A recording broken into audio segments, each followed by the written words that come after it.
అందరికీ నమస్కారం.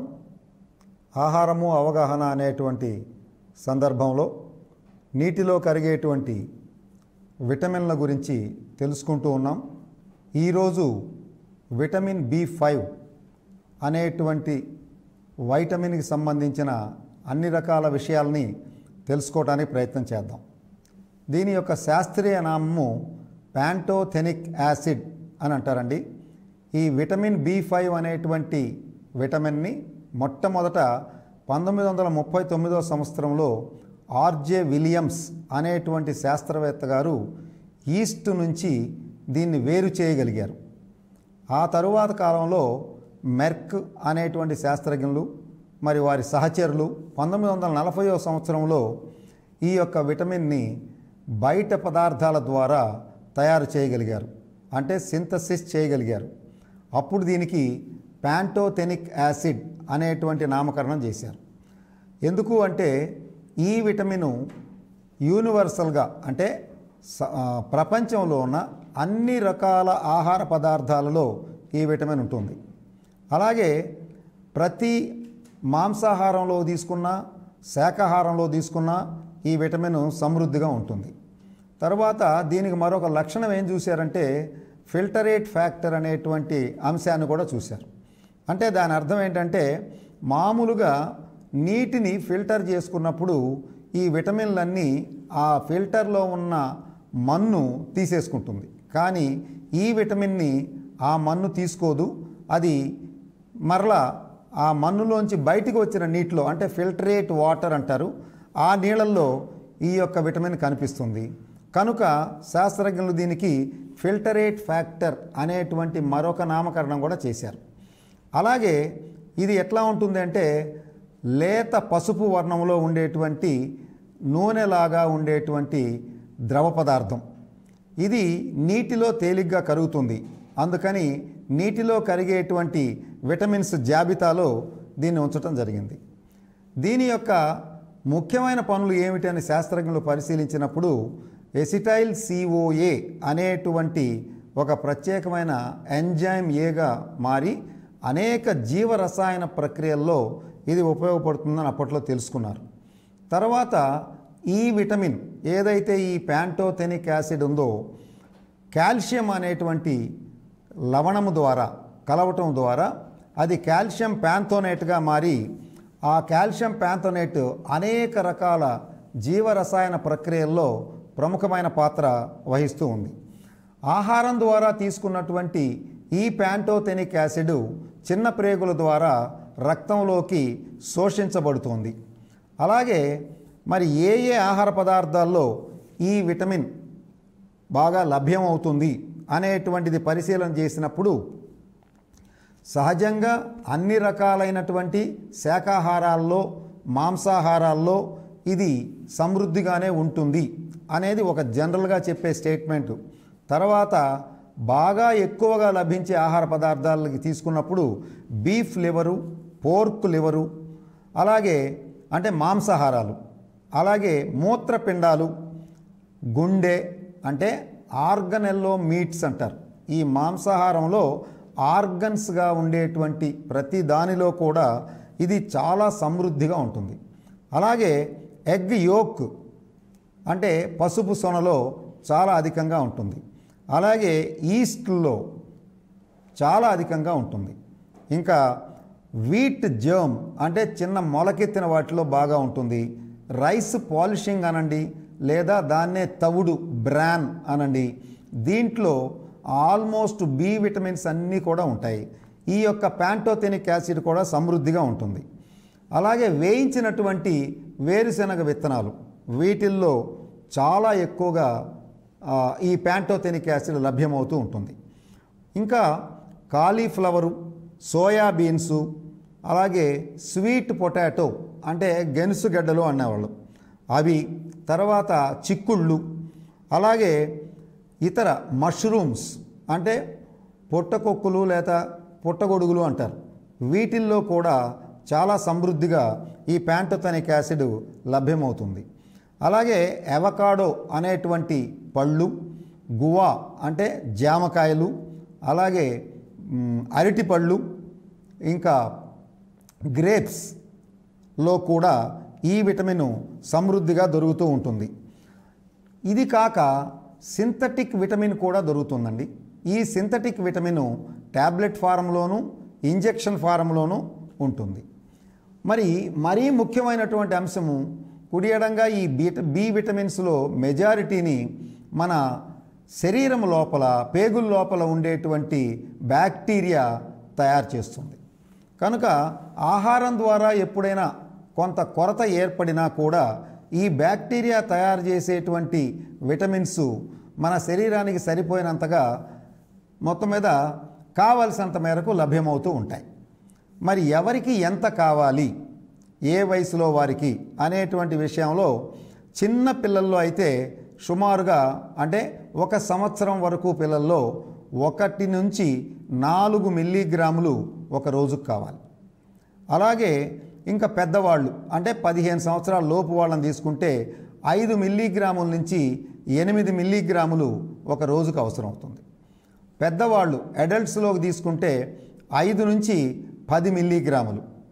సహజంగా స్త్రీలకి 1 మిల్లీగ్రామ్ తక్కువగా అవసరం ఉంటుంది, పురుషుల్లో 1 మిల్లీగ్రామ్ ఎక్కువగా ఉంటుంది. 5 నుంచి 10 శరీరాన్ని బట్టి, వాళ్ళ వయసును బట్టి, శరీర దారుఢ్యాన్ని బట్టి, వాళ్ళు తినే ఆహారాన్ని బట్టి ఈ అవసరం ఉంటుంది. అలాగే గర్భిణీ స్త్రీలు, పాలిచ్చే తల్లుల్లో అయితే 10 మిల్లీగ్రాముల పైన 15 మిల్లీగ్రాముల వరకు ఒక రోజుకి అవసరం అవుతుందని Indian council of medical research వాళ్ళు వాళ్ళ శాస్త్రీయంగా నిరూపించి ఆ విధంగా తీసుకోవాలి అని వాళ్ళు చెప్పి ఉన్నారు. ఏమిటి మరి ఇది శరీరంలోకి వెళ్ళిన తర్వాత చేసే పనులు, దీని యొక్క కార్యక్రమాలు ఏంటంటే, ఒకటి ఈ ప్యాంటోథెనిక్ యాసిడ్ అనేది కోఎన్జైమ్ ఏ అనేటువంటి ఒక ఎంజైమ్గా మారి అది మన శరీరంలో ఉన్నటువంటి జీర్ణ ప్రక్రియలో సంపూర్ణంగా ఉపయోగపడి అన్ని ఆహార పదార్థాలు, పిండి పదార్థాలు కానివ్వండి, లేకపోతే మాంసకృత్తులు కానివ్వండి, లేదా ఫ్యాట్స్ కొవ్వు పదార్థాలు కానివ్వండి, సవ్యంగా అరిగి జీర్ణం జరిగి అవి ఎండ్ పదార్థాలైనటువంటి glucose, free fatty acids, amino యాసిడ్లుగా మారటానికి అనేక రకాల ప్రక్రియలు జరుగుతుంటే వాటిల్లో ఈ ఎంజైమ్ యొక్క పాత్ర చాలా ఎక్కువగా ఉంది. కనుక ఈ విటమిన్ గనక తక్కువగా ఉంటే ఈ కార్యక్రమాలు సవ్యంగా జరగవు. అలాగే ఇంకొక ముఖ్యమైన విషయం ఏంటంటే, ఈ పైరువిక్ యాసిడ్ అనేది కూడా ఈ యొక్క జీర్ణ ప్రక్రియలో శరీరాన్ని అంటే ఆహారాన్ని శక్తిగా మార్చుకునేటువంటి ప్రక్రియలో ఇది యొక్క అత్యంత అవసరమైనటువంటి ఆమ్లం పైరువిక్ యాసిడ్. ఈ ఆమ్లం సవ్యంగా ఏర్పడటానికి కూడా ప్యాంటోథెనిక్ యాసిడ్ అవసరం. అలాగే కొలెస్ట్రాల్ మన శరీరంలో చాలామందికి తెలియదు, లివరు ఎంత మేరకు సుమారుగా 1 గ్రాము కొలెస్ట్రాల్ తయారు చేసుకుంటుంది అవసరానికి. మనం బయట నుంచి తీసుకోకపోయినప్పటికీ కొలెస్ట్రాల్ని తయారు చేసుకుంటుంది. అలా తయారు చేసుకునేటువంటి కొలెస్ట్రాల్ ఏర్పడటంలో ప్యాంటోథెనిక్ యాసిడ్ యొక్క పాత్ర చాలా విలువైనది అని శాస్త్రజ్ఞులు గ్రహించారు. అలాగే మరొక విషయం ఏంటంటే, స్టీరాయిడ్స్ అనేటువంటి కొన్ని రకాలైనటువంటి కెమికల్స్ మన శరీరంలోనే తయారవుతాయి. అవి తయారవటానికి కూడా ఈ యొక్క ప్యాంటోథెనిక్ యాసిడ్ అత్యంత అవసరం. ఇంకొక ముఖ్యమైన ప్రక్రియ ఏంటంటే, ఎడ్రినల్ గ్లాండ్ అనేటువంటిది మూత్రపిండాల పైన ఉంటుంది. ఆ గ్లాండ్ సవ్యంగా పనిచేయటానికి కూడా ప్యాంటోథెనిక్ యాసిడ్ అవసరము అనేటువంటి విషయాలని శాస్త్రజ్ఞులు గుర్తించగలిగారు. అలాగే దీని యొక్క ఉపయోగాలు ఏంటంటే, కొవ్వు పదార్థాలు ఇంకా న్యూరో ట్రాన్స్మిటర్లు అని ఉంటాయి కొన్ని. అది మాంసకృత్తులతో ఏర్పడినటువంటి అంశాలే. అవి ఒక ప్రత్యేకమైన కెమికల్స్. ఇవి నరాల వ్యవస్థలో కమ్యూనికేషన్ అంటే ఒక నరం నుంచి మరొక నరానికి ఈ యొక్క ఇన్ఫర్మేషన్ చేరవేసే ప్రక్రియలో ఇవి చాలా ముఖ్యమైన పాత్ర పోషిస్తాయి. ఇవి లేకపోతే నరాలు పనిచేయవు. కాబట్టి అటువంటి న్యూరో ట్రాన్స్మిటర్స్ ఏర్పడటంలో కూడా ఈ ప్యాంటోథెనిక్ యాసిడ్ అత్యంత అవసరము. దాని యొక్క పని అంత విశిష్టంగా ఉంటుంది.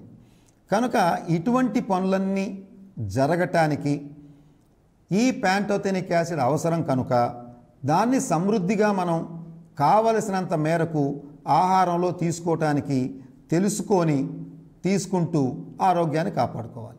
ఒకవేళ ఏ కారణం వలనైనా అంత కావలసినంత మేరకు లబ్ధి కాలేదనుకుందాం, ఆహారం ద్వారా కానివ్వండి, లేదు శరీరకున్న రుగ్మతల వల్ల కానివ్వండి, లేదు పేగుల్లో సరైనటువంటి ఈ యొక్క రక్తంలోకి చేరే విధానంలో తేడాలు ఉన్నప్పుడు కానివ్వండి, లేదు దీర్ఘకాలికమైనటువంటి జబ్బులు వగైరా ఉన్నప్పుడు కానివ్వండి, ఆహారం సరిగా తీసుకోకపోవటం వలన ఇటువంటి లోపాలు ఏర్పడే అవకాశం ఉంటుంది. అలా లోపాలు ఏర్పడి కావలసినంత మేరకు ప్యాంటోథెనిక్ యాసిడ్ కనుక రాకపోతే ఏమిటి జరుగుతుంది శరీరంలో అంటే, దీనికోసమని ఈ యొక్క ఎలుకల మీద శాస్త్రజ్ఞులు ప్రయోగం చేసినప్పుడు ఈ ప్యాంటోథెనిక్ యాసిడ్ లేకుండా ఉన్నటువంటి ఆహారాలు తినిపించినప్పుడు వాటికి ఏం జరిగిందంటే జుట్టు తెల్లబడిపోయింది ఎలుకల్లో. అలాగే చర్మం మీద విపరీతమైనటువంటి పొలుసులుగా వచ్చి చర్మం ఊడిపోవటం కూడా వాళ్ళు గమనించారు. అదే విధమైనటువంటి ప్రయోగాలు మానవుల మీద కూడా తయారు చేశారు. కానీ మానవుల్లో ఆ ఎలుకల మీద వచ్చినంత ప్రభావవంతంగా మానవుల్లో కనిపించలే వాళ్ళకి. తర్వాత చిన్నపిల్లలు అయినటువంటి కోళ్ళు లేదా కోడి పిల్లల మీద ఈ ఆహారం ఏది మన ప్యాంటోథెనిక్ యాసిడ్ లేనటువంటి ఆహారాన్ని ఎక్కువ కాలం ఇస్తే ఒక 2-3 వారాల నుంచి 5-6 వారాలు జరిగే లోపు వాళ్ళు గమనించింది ఏంటంటే చర్మ వ్యాధులు వచ్చినాయి, అలాగే నరాలు సరిగా పనిచేయటం లేదు, అలాగే మరి నమ్మునెస్ అంటే మనం ఆ కాలును పట్టుకున్నా లేదేదైనా గుచ్చినా దానికి తెలియనితనం, ఇటువంటి లక్షణాలన్నీ గమనించారు. కనుక ఈ ప్రయోగాల ద్వారా ఉత్తరోత్తర మనుషుల మీద కూడా ప్రయోగాలు చేయటం అనేది జరుగుతుంది. సహజంగా శాస్త్రజ్ఞులు అలాగే చేస్తూ ఉంటారు. అలా జరిగినప్పుడు మనుషుల్లో ఏం జరుగుతుంది అనేది గమనిస్తే మనుషుల్లో ఈ డెఫిషియన్సీ వల్ల జరిగేటువంటిది నంబ్నెస్ అంటే తిమ్ముర్లు రావటం, లేదా ఈ కాళ్ళు చేతుల్లో సూదులు గుచ్చినటువంటిది టింగ్లింగ్ సెన్సేషన్ అంటాం. అంటే ఎప్పుడైతే తిమ్మురు ఎక్కువైందో ఆ టింగ్లింగ్ సెన్సేషన్ కూడా వస్తుంది. అలాగే ఈ యొక్క పాదాలు చేతులు ఏదో కాలుతున్నట్టు, ఏదో మంటగా ఉన్నట్టు అనిపిస్తుందండి, చాలా వేడిగా కాలుతున్నట్టుగా ఉంది అనిపిస్తూ ఉంటుంది. చాలామంది మనకి వయోవృద్ధుల్లో ఈ కంప్లైంట్ వస్తూ ఉంటుంది, చాలామంది చెప్తూ ఉంటారు. అలాగే ఊరుకునే విపరీతంగా అలసిపోతూ ఉంటారు, ఏ చిన్న పని చేసినా కూడా విపరీతంగా అలసిపోతూ ఉంటారు.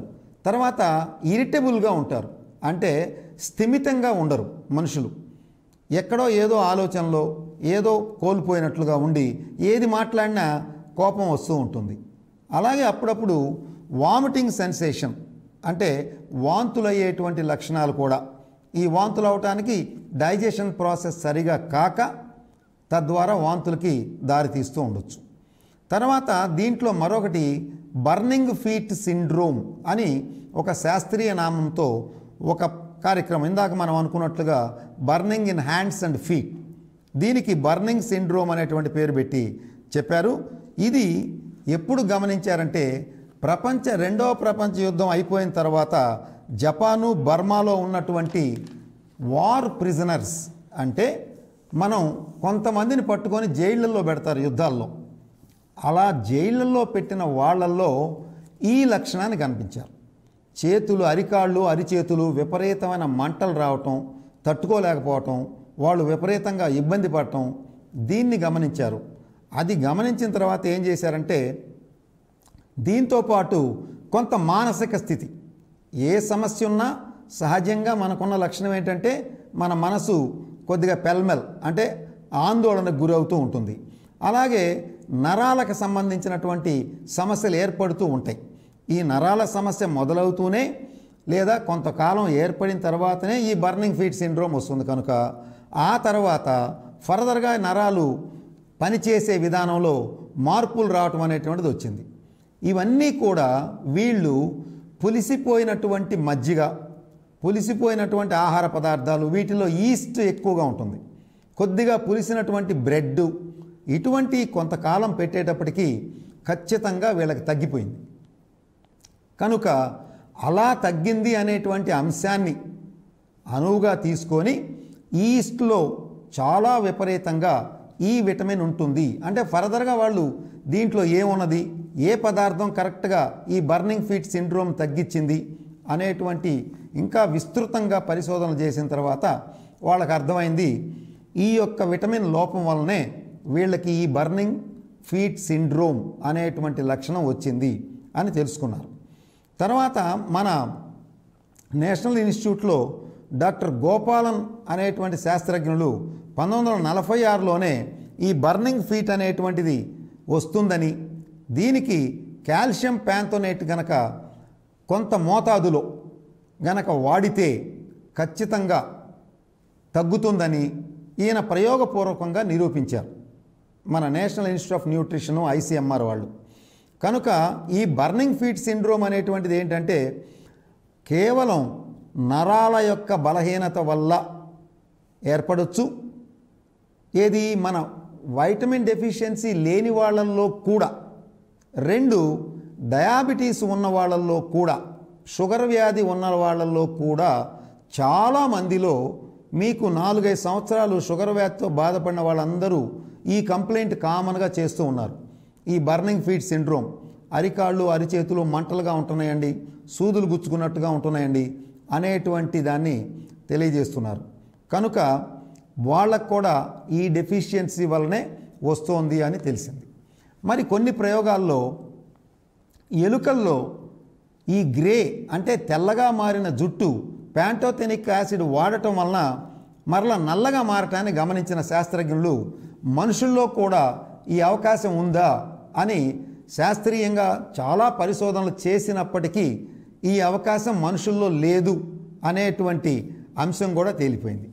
అలాగే ఈ యొక్క మరొక ముఖ్యమైన అంశం ఏంటంటే చిక్ పెల్లెగ్రా ఫ్యాక్టర్ అనేటువంటి మరొక పేరు కూడా ఈ యొక్క ప్యాంటోథెనిక్ యాసిడ్కి పెట్టారు, విటమిన్ B5. ఎందుకు అంటే ఈ యొక్క కోడి పిల్లల్లో చర్మంలో అనేక రకాలైనటువంటి మార్పులు వస్తున్నాయి ఈ డెఫిషియన్సీ జరిగినప్పుడు. అలాగే అవి ఎట్లా ఉన్నాయంటే మానవుల్లో పెల్లెగ్రా అనేటువంటి జబ్బు వచ్చినప్పుడు విటమిన్ B3 డెఫిషియన్సీ వల్ల వస్తుందని గత ఎపిసోడ్లో మనం తెలుసుకున్నాం. అలాగే అప్పుడు ఏ లక్షణాలు ఉంటాయో మనుషుల్లో అదే లక్షణాలు కోడి పిల్లల్లో రావటం గమనించారు. అయితే మనుషుల్లో వచ్చింది B3 డెఫిషియన్సీ వల్ల, కోడి పిల్లల్లో ఇప్పుడు వీళ్ళు గమనించింది B5 డెఫిషియన్సీ వల్ల గమనించడం జరిగింది. కనుక దానికి కూడా మన విటమిన్ B5 వాడి మరలా ఆ చర్మ వ్యాధులు చర్మ సమస్యలు కోడి పిల్లల్లో తగ్గించగలిగారు. కనుక దీని యొక్క డెఫిషియన్సీ వల్లనే వచ్చింది అనేటువంటి అంశాన్ని కూడా వాళ్ళు తెలుసుకోగలిగారు. అందువలన ఈ vitamin pantothenic acid or vitamin B5 అనేటువంటివి కూడా ఈ యాస్ప్రిన్ మాత్రలు వాడేటువంటి సందర్భాల్లో కూడా వీటిని ఎసిటైల్ సాలిసిలిక్ యాసిడ్ రూపంలో తయారు చేస్తున్నారు. దానికి కూడా శాస్త్రజ్ఞులు ఉపయోగించుకోవడం జరిగింది. కనుక ఇన్ని ఉపయోగాలు లేదా డెఫిషియన్సీ వల్ల ఇన్ని నష్టాలు ఉన్నటువంటి ఈ B5 లేదా ప్యాంటోథెనిక్ యాసిడ్ అనేటువంటిది ఎవరికైనా చర్మం మీద పొలుసులుగా కానీ, లేదు చర్మ వ్యాధులు దీర్ఘకాలికంగా ఉన్నా కానీ, లేదు అరికాళ్ళు అరిచేతులు మంటలుగా ఉన్నా కానీ వెంటనే అశ్రద్ధ చేయకుండా వాళ్ళ వైద్యుల వద్దకు వెళ్ళి ఈ విషయాన్ని తెలియజేసి వాళ్ళు పరీక్షలు చేసిన తర్వాత ఏ మాత్రలు కానీ, లేదా ఇది బయట మాత్రల రూపంలో ఇంజెక్షన్ రూపంలో దొరుకుతుంది కనుక ఈ 2 రూపాల్లో వారు సూచించిన మేరకు ఈ విటమిన్ సంబంధించిన మాత్రలు లేదా ఇంజెక్షన్లు వాడి, అలాగే సహజంగా బ్యాలెన్స్డ్ డైట్ తింటే అసలు డెఫిషియన్సీ రాదు. కనుక వీలైనంత వరకు సమతుల్య ఆహారం అంటే ఏమిటో తెలుసుకొని తింటూ ఈ విటమిన్ డెఫిషియన్సీలు ఏమీ రాకుండా అందరూ ఆరోగ్యంగా ఉండటానికి ప్రయత్నం చేయమని వినమ్రంగా మనవి చేసుకుంటూ నమస్తే అండి.